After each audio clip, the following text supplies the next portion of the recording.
देखिए तो मेरी बात सुनो सर जी, एक छोटा क्वेश्चन तो मेरा आने दो टाइम है। अगर ये सरकार ये काम नहीं करती, अगर आगे आपका राज आता हरियाणा सरकार के अंदर, तो आप इस गांव को ये जो इनकी मांगे हैं इनको किस मुद्दे उठाकर किस तरह पूरे कर दोगे? जो मैं उसको बताता हूँ, यही मैंने बात की। सबसे पहले तो हमारे रोनाद गांव के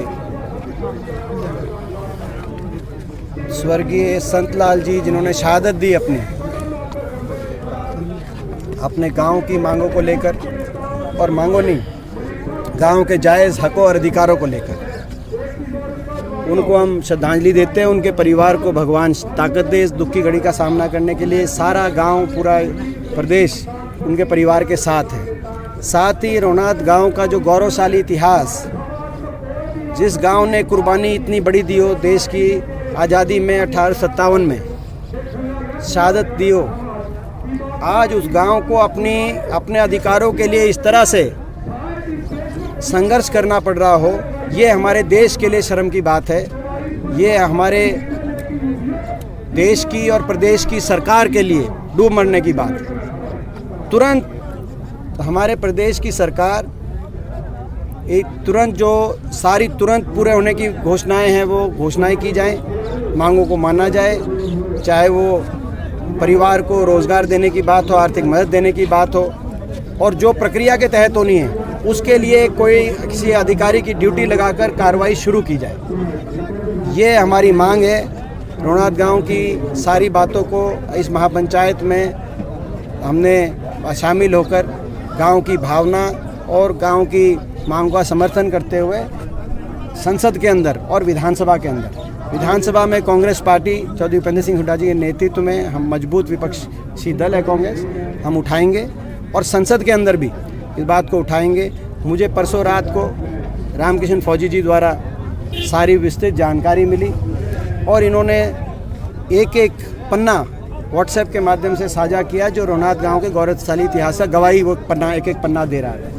तो स्वयं आज यहाँ पे आकर मैं इस शहीदों की धरती को हम लोग आज नमन भी करते हैं और एक बार फिर शहीद को श्रद्धांजलि देते हैं। अगर बात की जाए भूपेंद्र जी, आपकी कार्यकाल रह चुका है, पहले आप 10 साल सत्ता के अंदर रहे हो, उस समय पर क्यों नहीं रोनाद गांव को संभाला गया? देखिए, उस समय रोनाद गांव को आदर्श गांव का दर्जा, आदर्श गांव डिक्लेयर हुआ था।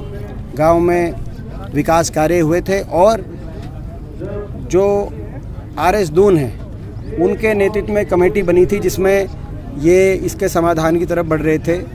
इस बीच सत्ता परिवर्तन हुआ था, और उसके बाद से ना तो वो कमेटी का कोई कार्य आगे हुआ।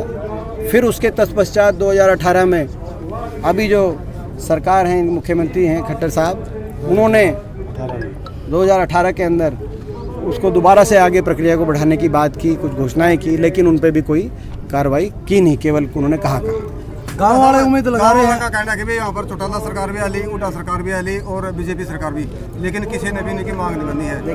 देखिए सही बात है, जिस रूप में 75 साल में कोई, मैंने कहा, राजनीतिक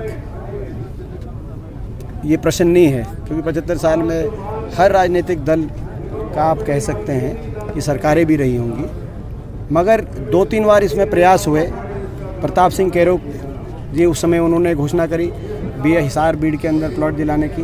उसके बाद आदर्श गांव हुड्डा सरकार के दौरान आदर्श गांव डिक्लेयर होकर, और RC दून की अध्यक्षता में कमेटी बनी गांव के इसका समाधान करने की, जो जैसी जानकारी मुझे मिली है। लेकिन जिस रूप में पूरा उसको निष्कर्ष तक नहीं पहुंचाया जा सका, तो ये एक मैं समझता हूँ कि दुर्भाग्य बात है। इसको भी कुछ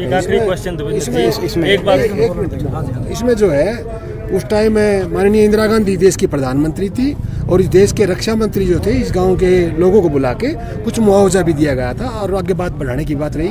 लेकिन हमें कोशिश करी, जब हुड्डा साहब की सरकार रही, 100 लाख रुपए, इसके बाद आगे की कार्रवाई शुरू करेंगे। वो कोई ओले पड़ते रहे कुदरती, लेकिन वो सरकार नहीं आई हमारी, और हुड्डा साहब ने तो इस गाँव को आदर्श गाँव घोषित किया था। और इनको मान सम्मान भी कराया था और कमेटी भी बनाई गई थी। लेकिन दुर्भाग्य रहा, जैसे एमपी साहब ने कहा, वो सरकार चली गई, उसके बाद में सरकार ने उसकी कार्रवाई नहीं करी। दीपेंद्र जी एक क्वेश्चन लास्ट, अगर मान लीजिए, पहले तो आप ये न बताओ इनकी मांगे जायज हैं, किस तरह की आपके विचारों में? वो सारी बात आप रिपीट करवाओगे? नहीं, सारी क्वेश्चन है, बहुत जरूरी क्वेश्चन है सर, एक मिनट दीपेंद्र जी, आप लाइव हो सुनो। तो आज महापंचायत में फैसला लिया जाएगा, दीपेंद्र हुड्डा का क्या स्टैंड होगा? आप वहीं थे, आप आप भी वहीं थे। आप सुनो, एक लास्ट क्वेश्चन सुनो। अगर सरकार है, मानने वाली तो है ही नहीं, आपको पता है, एक तानाशाही सरकार है और है वगैरह वगैरह जो कुछ है। तो मेरी बात सुनो सर जी, एक छोटा क्वेश्चन तो मेरा आने दो टाइम है, अगर ये सरकार ये काम नहीं करती, अगर आगे आपका राज आता हरियाणा सरकार के अंदर, तो आप इस गांव को ये जो इनकी मांगे हैं, इनको किस मुद्दे उठाकर किस तरह पूरे कर दोगे? जो मैं उसको बताता हूँ, यही मैंने बात की।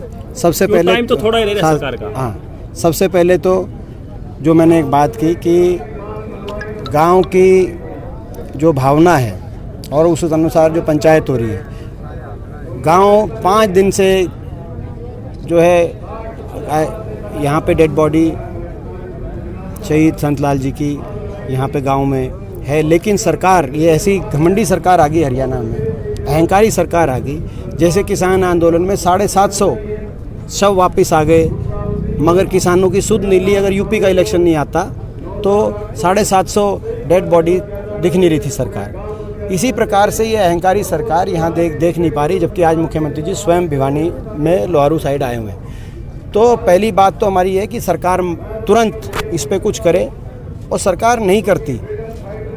तो जो पंचायत में मैंने जो बात की है कि गांव इस बात की जो मांग उठाने का एक अनुशासन में और शांतिपूर्ण तरीके से गांव जो भी आंदोलन, जब तक या इस सरकार से लड़ाई लड़ने की बात होगी, उसमें हमारा पूरा साथ और पूरा सहयोग है।